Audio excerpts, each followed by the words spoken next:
Right, ladies and gentlemen, I'd like to make a start. I'd like to welcome everyone to this meeting of the East Lindsey District Council Planning Committee. If you could make certain all your phones are switched off, please. No fire drill, so if an alarm goes, make your way to safety, follow a member of staff, please. I'd like to welcome all the members of the public. Delighted to see you all here. But I must point out to you, you may not take part in the meeting at all unless you are a designated speaker. So if you feel the urge to shout out or clap or do any of those things, please resist it. I think you look extremely well behaved, so I'm certain that won't be a problem. But anyway, I'd like to welcome Councillor Kemp, who is joining us as an observer today. I'd like to welcome Councillor Cunnington, who is acting as a substitute. It's nice to see him back on parade.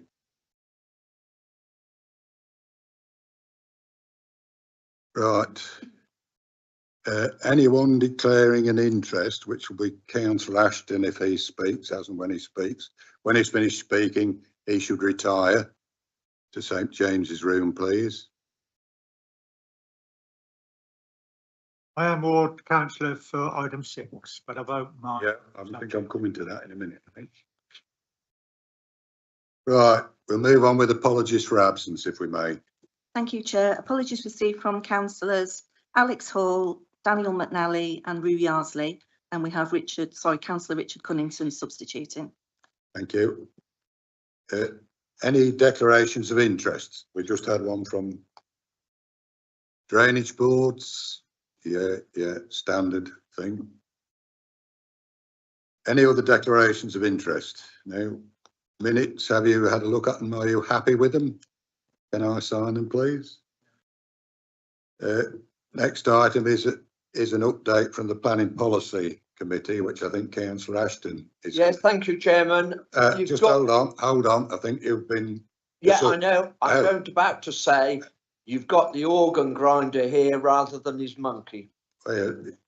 His monkey has quite a bit to say for a dumb animal. But anyway, right, we'll have the report. But thank you for that. Thank you very much, Mr. Chairman. Just very briefly, the status of the local plan is still one of a degree of uncertainty. Given where we're at, we're relying on the government to come forward with its national policy updates and changes, which will be necessary for us to progress that plan review, that new local plan work. We have the ongoing issue of our housing targets, which we believe to be based on erroneous figures. There are issues with the methodology that the government are using to calculate those, and along with a number of other councils, we are challenging that. Frankly, I'm not keen on progressing a plan if the methodology of the figures that are at the very core of it, we cannot have the faith that we need in, not least because any spatial strategy that we determine will be undermined if we're aiming for targets on housing delivery, which we know at the very outset that we cannot meet. So it's absolutely right that we make sure that those figures are correct at the beginning of the process. The other thing clearly in the mix is local government reorganisation, because while the final act of this council, should LGR progress, may well be to create a new local plan, whoever's doing my job on the new unitary council, their first job will be to merge perhaps 3 or 4 local plans into one. But the evidence base that we are assembling, the work that we're doing as a planning policy team, will be as relevant for our plan as it would be for any plan for the East Lindsey area. The other area of interest is obviously, as of midnight last night, the second stage of the Grimford Walpole consultation concluded. This council has put in its formal comments if you read them, they may seem a little bit dry, but that's because we're a local planning authority and we are being asked for a formal response to the local planning authority. And it's in that context that that report has been submitted. Individuals such as myself, and I know other members have put their own effectively political responses to that consultation. But as a local planning authority, we are obliged to give effectively our professional view, which, as I say, it may seem a little bit dry and unemotive, but that's the nature of the business.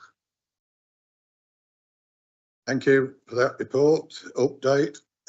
Before I press on, I'd like to welcome Abby Marwood, who joins us on a regular basis to keep us see we're behaving ourselves, and James Felton, our legal representative today, who's travelled from Wales to be here. So we're grateful for that. I've no idea. Anyway, right, we'll move on to item 5 on the agenda, the first application. If we could ask for the presentation, please. Thank you, Chairman. Item 5 on your agenda, it's a planning permission being sought for change of use of part of an existing building from agriculture to a dog breeding. Works have commenced on site. The officer recommendation is for grant of permission, subject to conditions. I'd like to draw members' attention first, and probably might be sensible for a minute or two for members to sort of just familiarise themselves with the supplementary papers. There's late additional objections that have been received in that respect, and comments that have been raised. Officer comment in respect of those. A couple of amendments to minor amendments, they're highlighted in bold to wording on the draft conditions, just 2 conditions. And then finally, at the end of the relevant part, there's a letter of support received from Councillor Gray, which members might just want to cast their eye over, so and take on board. So perhaps worth a minute, Chairman. Yep. I forgot to welcome Dean Flower, who's sitting across in the corner. He's one of our most superior officers, and delighted to see him on parade.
Have you had a chance to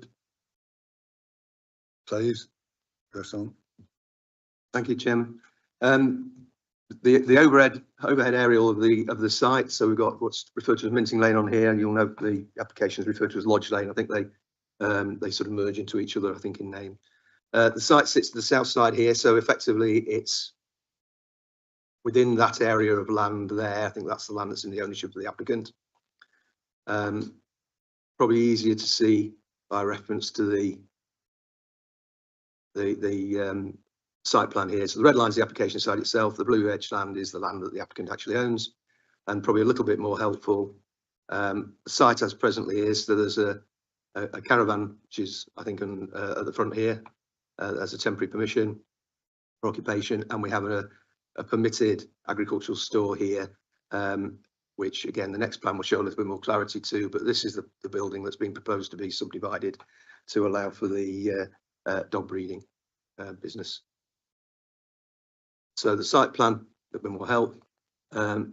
This was the building here that you saw on the plan. This is the part here, reference to the dogs, that's going to be used together with the outside area for external runs, and an exercise area sandwiched, I suppose, at the back of what is a feed barn and a calf and pig housing building, both of which benefit from other planning permissions. And I think in this one, I think is currently being progressed. So I think there's a commitment to build these, as I understand it. But the site itself sort of wraps around the rear of those and incorporates part of the existing building that you saw on the plan. The other detail here shows potential boundary treatments for the site. So onto the photos, the entrance to the site, hard surfaced area. This is looking off Lodge Lane, Hinton Lane. That's the building you can see at the back gate into the site. So moving into the site, and again, a handful of photos really just to show the context and a little bit more detail of the building. So building again, set over towards the boundary. A bit closer. That I think is part of the one of the other buildings, the U-shaped building we saw that all equally benefits from planning permission. I think work started on erecting. And again, showing the relationship of the site to the site boundary, hedgerow, and I think probably the central line of the hedgerow, I think, is probably the boundary of the actual site. Looking back from the site out towards the entrance and onto Lodge Lane, and a little bit closer, showing the relationship of the building to the boundary. There's a fence inside what I think is probably the proper boundary, but that's the area that's going to be used for the dog runs and the outdoor. Again, just showing context. And again, looking back to the building from the rear of the site. So the entrance is over here. In the distance there, you see one of the closer properties, I think probably the closest property to the site, a residential property, on the opposite side of Lodge Lane. And again, just looking back in that direction along the access road, internal access road. That's the building. This is the building currently being erected, benefiting from a different permission. And that's it, Chairman. Thank you very much. We'd now like to invite our speakers to have a go, and I'd like to begin with Mr. Charles Holt, who is the agent. You've got 3 minutes, please. When you're ready. Good morning. My name is Charles Holt. As a farming consultant, I work for both applicants and for planning authorities. For instance, for East Cambridgeshire District Council. William Tidd, the applicant, has asked that I speak for him this morning. While some people disagree with the whole principle of dog breeding establishments, it's important to say that what the applicants are doing is completely legal. As soon as they realised they needed planning permission and a licence to breed and sell dogs, they applied for both. When licensed, it will be very visible to the authorities. They'll have no option but to run a clean, tidy, compliant premises, delivering dogs in sound condition to willing buyers. Indeed, Charlotte Alexander, the East Lindsey Animal Welfare Inspector, has been to the site several times. They've also been inspected by both the Environmental Health Team from East Lindsey and by the RSPCA several times. They also have regular visits from their own vet, Hill and Phelan, approximately monthly. Crucially, the morality of what they're doing is not a material planning matter. This has been well explained in your officer's report. The application site is a small farm where most of the land and buildings are used for pig breeding and calf rearing, along with some horses. This will continue to be the case. The dogs will only take up a minority of the space on the holding. So it's a diversified rural business. This will give it the best chance of success, and clearly the approved buildings on the farm are not yet complete, but will be soon. I'm working with their accountant to assist the young business to grow. The mobile home on site only has temporary permission, and we're working hard to develop the farming side of the business to the extent where a modest permanent home is justified. All the statutory consultees have approved the development. The removal of waste has already been addressed by Mr. Tidd, and it will be controlled by planning condition. It will obviously need to run a clean and tidy establishment, as it will be hosting buyers of the dogs on site. Standards must be high. On my visits to the farm, I have always witnessed a clean and tidy establishment, and I've never seen evidence of any animal maltreatment. Turning to the noise assessment, the results were extremely useful to him and to East Lindsey, as it's informed some substantial changes to the layout of the site to minimise noise. Mr. Tidd is willing and able to make the changes to minimise any effects on local residents. So we've taken the advice on board, Indeed, will work further with the noise assessors for the forthcoming noise management plan condition. Mr. Tidd and I are happy with all the proposed planning conditions. They're all reasonable. William Tidd wants to build a successful diversified farming and dog breeding business within the bands of your own planning policies. Councillors, I urge you to support the application. Thank you. Thank you very much. If I could invite Mike Zettermeyer, is that somewhere close? Oh, is it? I'm quite impressed myself. Thank you. Who would like to speak as an objector? And you have 3 minutes also, please. Chair, councillors, thank you. Appreciate the opportunity to speak. I am a resident of Minting. I live on Minting Lane and Lodge Lane. My objection is not in principle to dog breeding. I am a dog owner. My objection is twofold, and it's very simple. One is this is a change of use from agricultural use to mixed use. Charles, as agricultural consultant, has recognised that. Second objection has also been recognised. There is a temporary accommodation on this property on the basis that this is for agricultural use, on the basis that application 5922 was to evidence that there is a sustainable farm for agricultural purposes. Charles, in his statement, has already recognised that has not happened yet. I wish Mr. Tidd and his family all success in being able to do that. This application should be considered only after that has been evidenced, and that there is then you have a sustainable farm that is going to diversify their business to non-agricultural activities. If you approve this, you're changing the baseline against which you will assess the next application for the establishment of a permanent residence of this property, because you will have already accepted a mixed use of this land. That is my objection. Thank you. Thank you very much. I'd like to welcome Councillor Eric Clark, who will speak on behalf of Minting Parish Council. All right, thank you very much, Chairman. Yes, Eric Clark, Chairman and actually acting Parish Clerk of Minting Gortby Parish Council, and actually a farming neighbour of the property in question. Mr. Tidd and his family currently live on the site under the terms of a 3-year temporary agricultural dwelling concession. When this was first mooted, I asked Mr. Flowers why there was no business plan, which is one of the conditions of that. He replied that that is not necessary as the business will develop. Well, sorry, Mr. Flowers, that was a necessity of that plan, and the business has not developed. I can tell you the field is covered in horses. There are a few pigs in a building. They're nowhere near a commercial scale operation. The dog breeding, the small scale dog breeding at the moment does cause a noise problem. And we've been told that Mr. Tidd will install soundproofing. Whether he will, he hasn't complied with creating a farming business, so we'll see whether that happens or not. So what I would say is that I don't think, I was very disappointed to see the planning officer recommendation for approval, because this is to endorse an obvious cynical ploy. You get a temporary agricultural dwelling. You then apply for a non-agricultural business involving dogs.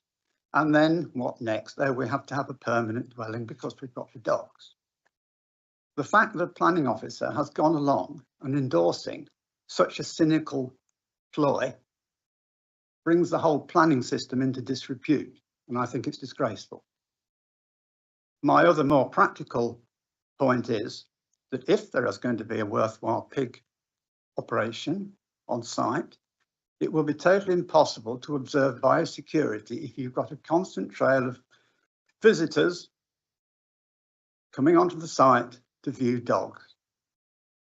And also, I'd like to know how the large number of puppies produced are going to be house trained so that they can become civilized members of society and not just end up as welfare cases and being put to death by the RSPCA. How can that happen on a large scale? I don't believe it can. I'm afraid that there is widespread objection to this application in the village. And I think I've made my main point. Yeah, you've just about run out of time. Thank you very much. Thank you also. Thank you. Right. Would any member like to ask any of our presenters a question, please? Any of our speakers? Thank you, Councillor Cunnington. Thank you, Chair.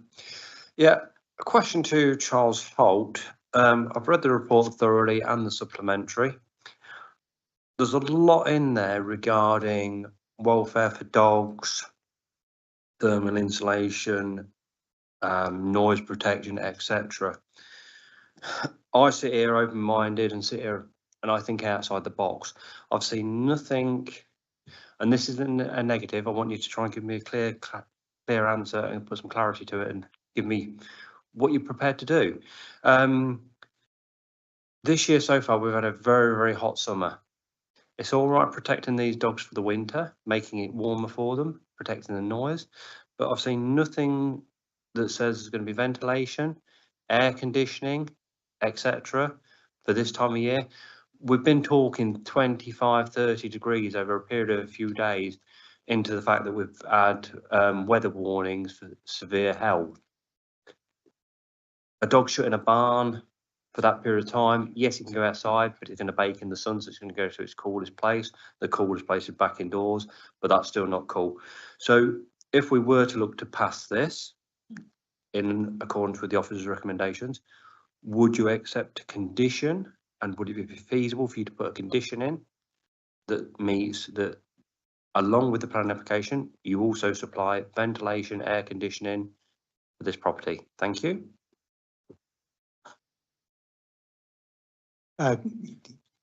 Two things, particularly on your question. Thank you for the question.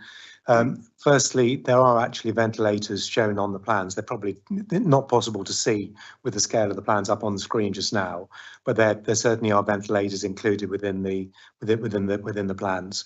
Indeed, they had to be put in there on the request of the environmental by John Dixon, the environmental health officer, which quite rightly so, and they are in there. Secondly, I absolutely hear your point completely about heat. The very fact the buildings are going to be insulated there's going to be insulation within the frame of the building will actually prevent some of the heat build-up. Anybody who lives in a house these days will know that if you've got very good insulation, it's both insulation against cold in the winter and against heat in the summer. So the very fact there will be insulation in there will provide some protection from the dogs from heat in hot weather. And as I can say, the environmental health inspector and as I understand it, the RSPCA are perfectly happy with the design as submitted. Well, on you go. Yeah. Even in my house, and like the rest of us here, I understand that my house is well insulated to the fact that I've got an air source heat pump. But in the summer this year, it has been too hot. So no matter what you're trying to do, the ventilation needs to be more than that, in my eyes. So you got your opportunity here to try and do something about what I'm saying. Thank you. Thank you very much. Have we a further question, please? Anybody like to ask a question of our speakers? Hold on. Thanks to all our speakers. Happy that you stay where you are for a moment. Right, any questions of the officers, please? Thank you. Councillor Marnock. Thank you. On one of your recommendations, recommendation 6, all outdoor areas used by dogs shall not be used outside of 8 in the morning till 6 at night. I worry about, dogs needing to go out for their last business before they go to bed. My dog couldn't stay in the house from 6 at night till 8 in the morning. I mean, it just couldn't do that. Is that not unreasonable?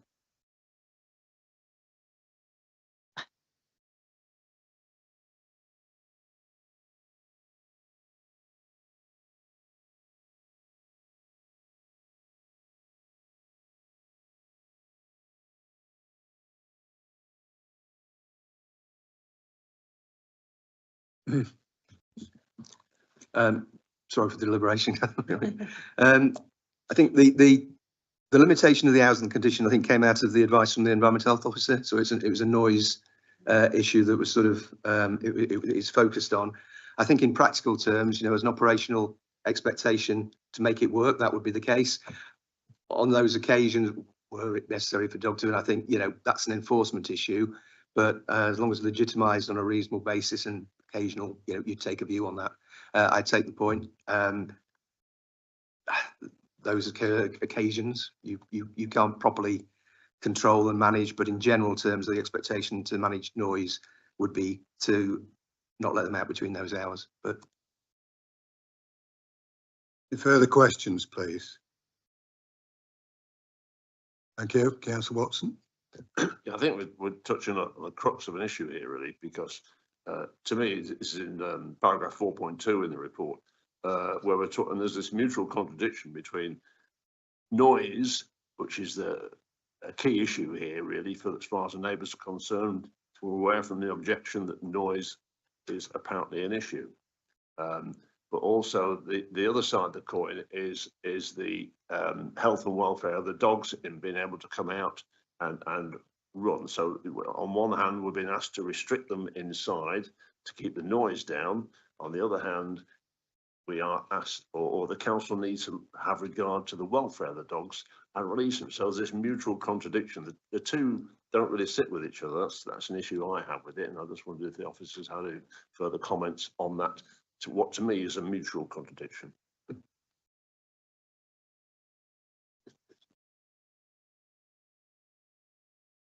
That's business of the party.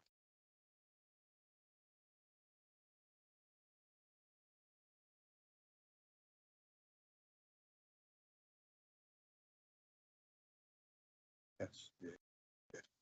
That would be for Dean Flower to. Yeah, just yeah. Yeah, I think there's so there's the runs attached to the kennels. That's the outside little bit, and then there's the outside area which is sort of contained that you saw. It was difficult to see on the photographs because they've still got all the hedge hanging over, and it was had some other stuff in there. But they're going to have, as I understand, they're going to have control times where they take the dogs out of the kennels into that area, and there's the acoustic fence between the two, so it doesn't set the others off barking. So there'll be that, and I think there's a condition about the times they can take them out. So there will be times when the dogs are outside under control, you know, with somebody for exercise between certain times. But it's not like they'll never be out for a run in the way that we understand the project's going to work. I don't know if that answers your question or not. I think there's an element of planning and licensing here, two separate factors. One, we're trying to deal with one, and should this be approved or whatever happens, the licensing people will then enforce fairly strict and rigid conditions. And also it's been said that a condition may be amended if it's causing a problem. If there is a problem there, they can come back and amend the condition.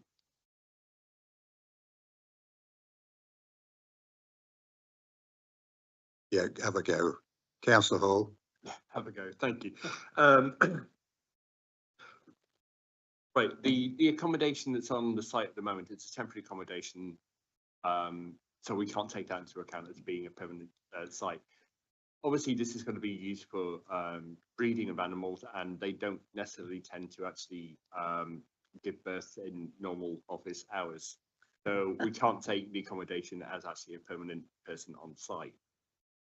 So under that, I wouldn't be necessarily happy about this site going out if there isn't the welfare of the animals there, which we can take in from the first part of the supplementary.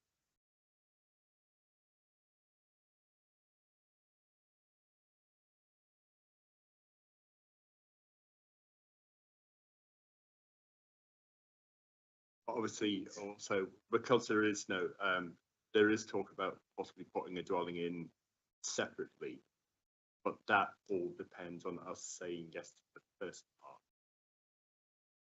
part. So if we don't say yes to the first part, they don't get the accommodation in the second part. Well, that would be a separate It application, would be a but separate it make application, it, but as it's part yes, of the make it less application. likely, I guess. Yeah. Go on. Yeah. I'll attempt to sort of try and give some clarity to that, Jim. I think there's three sort of elements to this. Probably three elements to this. I think in terms of the existing temporary period permission on site, obviously that was granted permission under particular circumstances, but it is there, it is available. So in the short term, that's possible for the for the owner of the business to utilise that. Obviously in connection with the reason it was given, but also for potentially providing supervising the proposed business. Hang on, just come back on that one. That accommodation's only there for the agricultural purpose, not for the mixed purpose. They would, sorry, Mike. Sorry. They would need to occupy it in connection with the reasons, the purpose that it was granted permission for, absolutely, yes.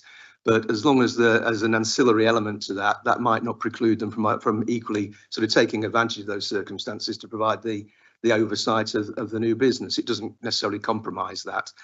Moving forward, the idea of a permanent accommodation on site is not part and parcel of this application. Were it to get to a point where somebody wanted to pursue that, then they would have to do that separately and present the case accordingly. Be that in connection with the agricultural use or be that in connection with an alternative proposal, and with planning merits would be of that particular proposal would determine whether permission was granted or not. The third sort of strand to this is, so far as I'm aware, the requirement for, and I won't get the right expressions for this because I don't know exactly what they are, but sort of responsible management or appropriate management, I think probably rests with the licensing side of things. Whether that actually has to be on site or whether that can just be within reasonable proximity, I think would be a licensing judgment. But obviously, if license wasn't forthcoming, then that would shape the way in which the business could or couldn't operate. Go on. The first part of the supplementary says that we can actually do animal welfare as part of a material consideration. But part of the animal welfare would be that the animals are actually looked after during their breeding cycle. But if there's nobody on site during the off hours, as you say, in a reasonable area, but this doesn't have, as it is, this place does not have accommodations. And my understanding, bearing in mind the words of the agent, is that we've got a period of time in which to build up the business to make it viable, so that it might then, the finances might stack up to the point of them being able to make a more permanent arrangement. Is that correct? Well, just have we got any more answers coming from the top? On the licensing, because obviously they're the ones who, the main people who deal with animal welfare. And as far as I'm aware, you just have to have somebody present on the site at all times. So for like lots of business people could work in shifts. So you could have somebody who was employed, particularly at the time you're concerned about, when the dogs are due to give birth, somebody could be there, even if you don't actually physically live on the site, couldn't you? So, if you're in your house, you might well be, you still got to go there, haven't you? You're not going to watch it from your house. You're going to have to be actually in the building whilst they're actually giving birth. So whether you live in a house next to it or whether it's your job and you work overnight time actually there at the point where they're giving birth. Councillor Jones. Yeah, we seem to be getting carried away with dog welfare and animal welfare. As we all know, licensing deals with the welfare of these animals, and planning is a totally different legislation. And as I see it, this farm needs its diversification. We can only make a decision on the evidence in front of us and what we're receiving at the moment. I can't see any planning objections. We're always nervous about dog breeding establishments, but if they're properly licensed and inspected, then obviously that's the way forward. Just because we give planning permission does not give a lead to the licensing authority that they've got an issue of licence. It's entirely up to them to look at the welfare. The noise issue seems to be addressed. I agree you can't put dogs in for 12 hours and just leave them, but I would have thought they could be walked in that time. So I can't see any planning objections, and I propose that this application is approved with the conditions that are outset by Mr Booth at the present time. Thank you. Councillor Knowles.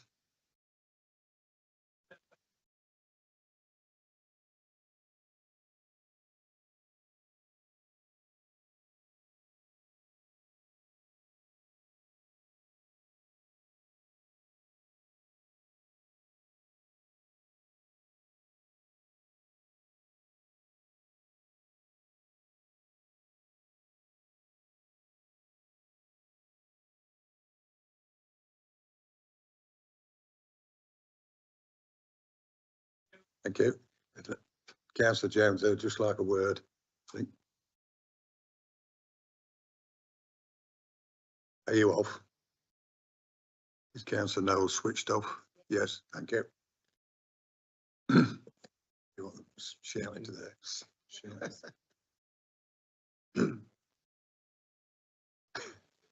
It's like technical.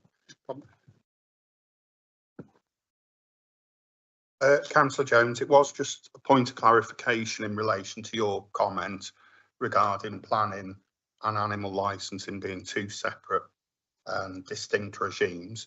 It is just to clarify that as per the supplementary information on the second page, there is reference to recent case law which has decided that animal welfare can be a material consideration in considering planning applications such as this.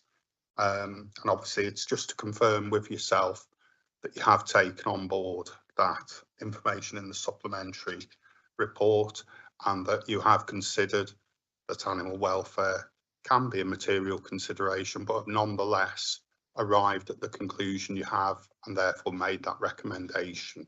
It's just to clarify that with you, Councillor. Yes, I did see that, but as I said, we seem to be nervous about dog breeding establishments, but if they're properly licensed and inspected, I think that addresses the welfare animal issue. That's fine. Thank you for the clarification. Thank you. Did you want to go, Councillor Cunnington? Thank you, Chair. You know me, I like to have a go at everything. We could beat this one around the bush all day, and we could sit here for another hour talking about it and animal welfare and everything. I've got a lot of concerns. 3/4 of me says we're going to go for a refusal. The other quarter, unfortunately, I'm saying we're not there. We can't hear, see, and experience what is actually going on, what all the objections are all about. So I'm going to make a counter proposal that I don't think, due to animal welfare, which we can take into consideration, which I think is a fair comment, like I've highlighted, for the fact of ventilation, air conditioning, etc. And it does give the applicant time to think about it. I'm going to propose we go for a deferral. We go for a site visit. It gives us a chance to then see, experience what the actual local area is. I've got concerns about the comments raised by my fellow councillor Marnock about the hours of walking a dog. 12, 14 hours you've not walked a dog? Is that fair? Does that comply with welfare? No, it doesn't. So it just gives a bit more time to get things sorted out, get our ducks in a row, gives the applicant time a bit more to have a look at things in depth. So we'll have a site visit, is my proposal. Thank you. Thank you very much. Have we had any further speakers? Thank you. Councillor Hall. I'd like to second Councillor Cunnington's proposal. Okay. Any further speakers? We currently have a proposal for approval which is not seconded. Thank you. And one for deferral which is proposed and seconded. We've only got one to deal with. You're all happy? Right. Can you, all those in favour of deferral for a site visit, please show.